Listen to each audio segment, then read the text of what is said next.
Today I'm going to talk about FPV Angel's Flat Earth model.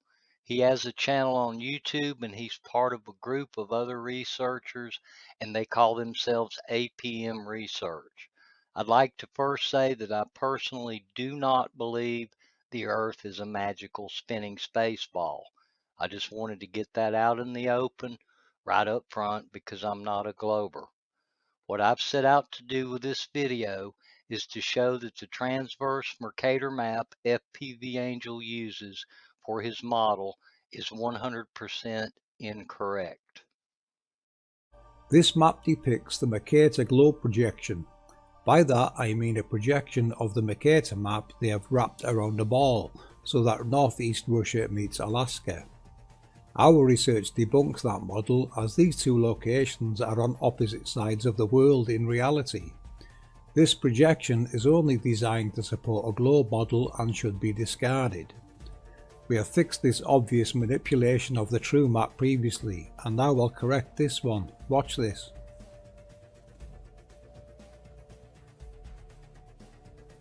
As you can see, all the time zones are still intact, and all I have done is put the land masses where they should be in accordance with the real world Mercator map. This shows the international date lines are nothing but a mental block, designed to hide anything that is beyond them, the edge of the globe in that impossible model. And so with the idea with the kind of traditional flat earth map is the idea that you can't pass the Antarctica barrier, right? But with this, it's like more like if you're trying to go east or west beyond the known realm as it is right now, there's some sort of technological interference or something that stops people from doing that, not a landmass. I would say not technological, I would say military presence around this region here would be needed, and around this region here would be needed. So literally something from the cabal or one world order, or whatever you want to call it, that's aware of this, that is... Well, the location should tell you who's actually patrolling there. And they probably tell you they're looking for pirates. No, they're just making sure people don't cross this direction by accident, because people crossing here are going to assume they're going to arrive over this side of the world and vice versa. To summarize what FPV Angel was talking about, his map of the flat Earth is the transverse Mercator map. He claims that the Mercator map has just been wrapped around a ball to make a globe. FPV Angel also claims that the imaginary international dateline is nothing but a mental block. According to his model, you can't sail ships west and get to Asia, Russia, New Zealand, Australia, etc., because those countries are not to the west, and if you try to sail past the imaginary international dateline, you'll be stopped by military influence. The same goes for trying to sail ships east because you can't get to the USA, Mexico, South America, Canada, etc., because those countries are not in the east, and if you try to sail too far east, you'll be stopped by military influence. So he's saying that we are boxed in. Now, we do have the Arctic Council and military presence in the Arctic Circle, and we do have the Antarctic Treaty and military presence in Antarctica, which stops people from independent exploration in the north or south. But FPV Angel says we cannot explore east or west either. He even says that Russia is not right across the Bering Strait from Alaska and that it's a different landmass we're not allowed to visit. Now let's take a look at a short clip where FPV Angel starts out with a trip that was taken by his friend Robbie, who could be just an imaginary person he made up for all we know. He claims Robbie got halfway through his trip and came back and wondered why. Then FPV Angel uses a site called ports.com to show why Robbie supposedly came back. He uses more examples from ports.com to try and prove that the imaginary international dateline cannot be crossed going west.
Here I have a screenshot of the ports.com website.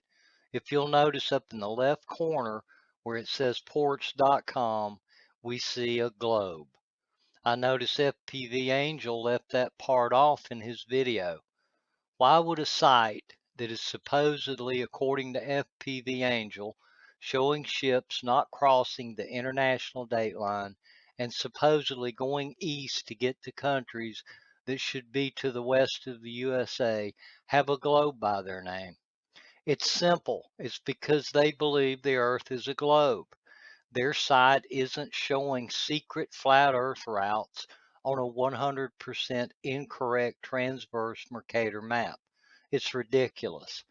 This is the only evidence FPV Angel provides for ships not crossing the imaginary international date line, and it's no evidence at all. Now I'm going to show you overwhelming evidence that FPV Angel's model is 100% incorrect. What's sad is if I wanted to take the time, I could show hundreds of proofs that ships cross the imaginary international date line all the time. This is the Royal Caribbean 19 Trans-Pacific Cruise. Day 1, it starts in Honolulu, Hawaii. Days 2 through 6, cruising on the sea. Days 7 and 8 in Moorea in French Polynesia. Day 9 in Papeete, Tahiti. Days 10 through 12, cruising on the sea. Day 13, crossing the international date line. Days 14 and 15, cruising on the sea. Day 16 in Napier, New Zealand. Day 17 in Wellington, New Zealand. Day 18 in Picton, New Zealand. And day 19 and 20, cruising on the sea.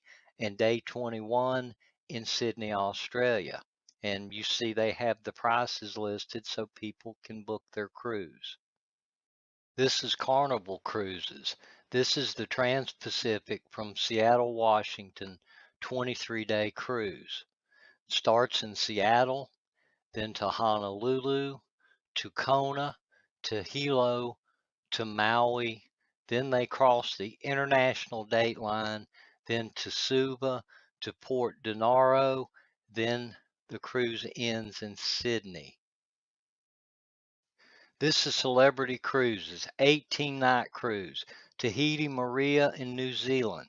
Day 1 starts in Honolulu, days 2 through 6, cruising on the sea. Day 7, Papeete, Tahiti. Day 8, Moorea. Day 9, Raiatea. Day 10 and 11, cruising the sea. Day 12, crossing the international date line. Days 13 through 15, cruising the sea. Day 16, Auckland, New Zealand. Day 17, Bay of Islands, New Zealand. Days 18 and 19, cruising the sea. And day 20, Sydney, Australia.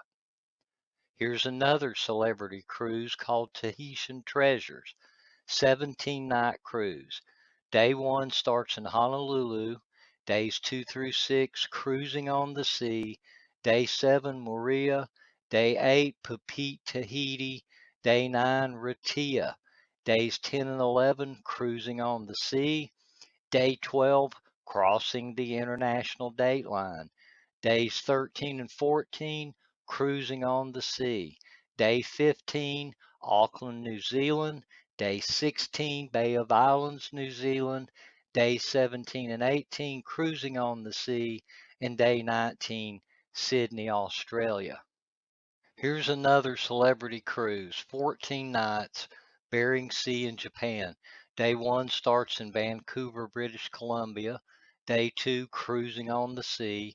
Day 3, Ketchikan, Alaska. Days 4 through 7, cruising on the sea. Day 8, crossing the international date line. Days 9 through 12, cruising on the sea. Day 13, Sapporo, Japan. Day 14, Aomori, Japan. Day 15, cruising the sea. Day 16, Tokyo, Japan. This is the Norwegian Cruise Line, 14-day cruise on the Norwegian Spirit. South Pacific, Fiji, Bora Bora and Moorea to Sydney, Australia, from Papeete, Tahiti in French Polynesia.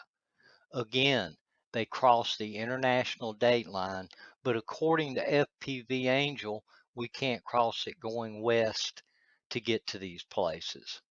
Here's another Norwegian cruise.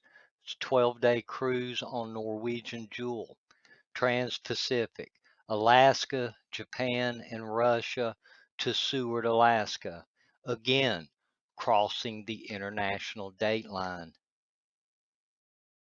This is the Viking Cruise Lines, 23 days North Pacific Passage cruise, Tokyo to Vancouver, 11 guided tours in 4 countries. Then here we see a map of the cruise route, and yes, they cross the international date line. Here's another Viking cruise, 79 days Australia, Asia, and Alaska cruise, Sydney to Vancouver, 36 guided tours in 11 countries. Then we also have a map of the cruise route for this one also. And yes, they do cross the international date line. And here we have another Viking cruise, 93 days Grand Pacific Explorer cruise, Auckland, New Zealand to Vancouver, 45 guided tours in 12 countries. We also have a map of the cruise route for this one. And yes, they do cross the international date line. This is a company called Maersk, and they're an ocean shipper. This is their TPX northbound route, and as you can see, it crosses the international date line. This is the timetable for the trip. It goes from Haiphong and ends up in Los Angeles in 22 days. This is a company called Matson that does ocean shipping. This is their Okinawa shipping service. As you can see on the map, they constantly go back and forth over the imaginary international date line. This is a company called Packline. This is a map of their Trans-Pacific Trade Service, and you can see that they constantly cross the international date line. This is a company called OOCL, which stands for Orient Overseas Container Line, and it's a Hong Kong-based container shipping and logistics service company. This is their Pacific China North 1 route. This is their Pacific North China 2 route. This is their Pacific North China 3 route. This is their Pacific China Central 1 route. This is their Pacific China South 2 route. This is their Pacific Northwest 1 route. This is their East Coast China 1 route. Have you noticed one thing all these routes have in common? They all constantly cross the international date line. Here's a company called Maris Freighter Cruises, and they offer cruises for people on their freighters. Here's one cruise called the Trans-Pacific from the U.S. East Coast, and as you can see by the map, it also crosses the international date line. You can even become a member of the Maris Freighter Travel Club International and get up to $800 off on your next freighter voyage. You've just seen overwhelming evidence that FPV Angel's flat Earth map is 100% incorrect, which means any other research he's applied to it is not correct either because it's not the shape of the Earth.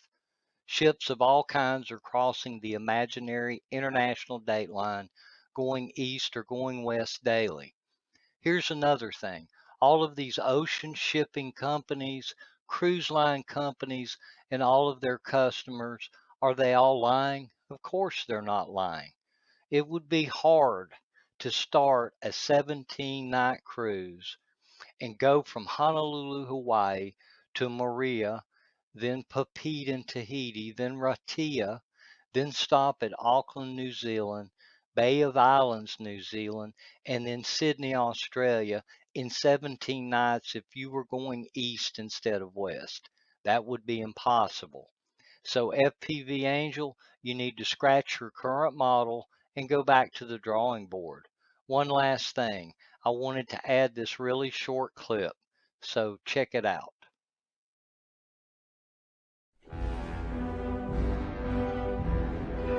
Today, I thought I'd make a small clip to show the discrepancies at the international dateline at sunrise. This is where the west allegedly meets the east. As you can see from this information, we have a serious problem here. What's up with the foreboding music?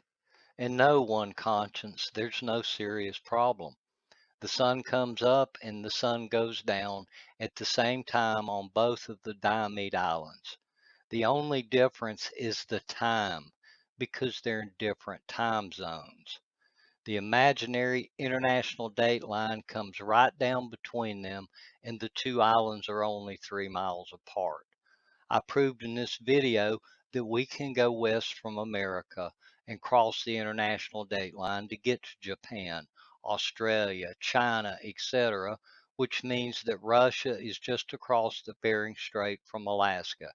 So you can stop with the nonsense about the Diomede Islands and the imaginary international dateline.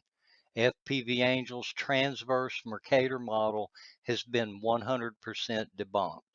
I just hope you guys weren't deceiving people purposely.